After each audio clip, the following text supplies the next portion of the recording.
পূর্ব বর্ধমান জেলার Kalna Nrisinghapur ferry service বন্ধ হলো। গত 3 দিন ধরে জনগণের উদ্দেশ্যে মাইকিং করে জানানো হয়েছিল যে রেমেলা ঝড় আসছে, যে কোনো সময় ফেরি সার্ভিস বন্ধ হতে পারে।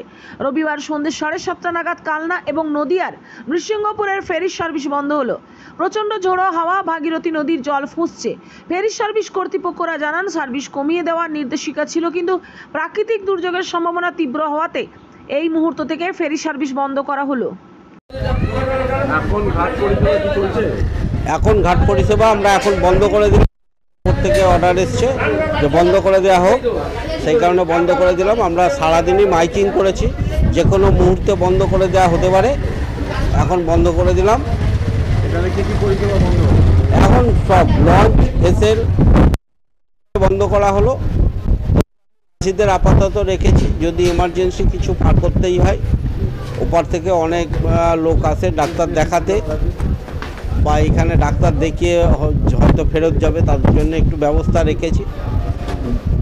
সেই মানে দুর্যোগের পূর্বাভাস? হ্যাঁ, দুর্যোগের জন্যেই বন্ধ।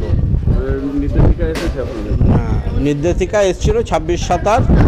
আর লঞ্চ এবং ভেসেল পরিষেবা আপনারা সীমিত করুন, রেস্ট্রিকশান বেঁধে দিয়েছিল, সেরমভাবেই চলছিল। পরশু দিন থেকে ওপারে আমরা মাইকিং করছিলাম, যেহেতু ওপার থেকে প্যাসেঞ্জার বেশি আসে আমাদের এদিকে। পুলিশে ওখানে মাইকিং করছিল, আমরা এখানে মাইকিং করছিলাম। আজকে 3 দিন ধরে মাইকিং করার পরে এই এখন আমরা বন্ধ রাখছি। আমার নাম জয়গোপাল ভট্টাচার্য। পূর্ব বর্ধমান থেকে পাপাই সরকারের রিপোর্ট, নূতন ভোর।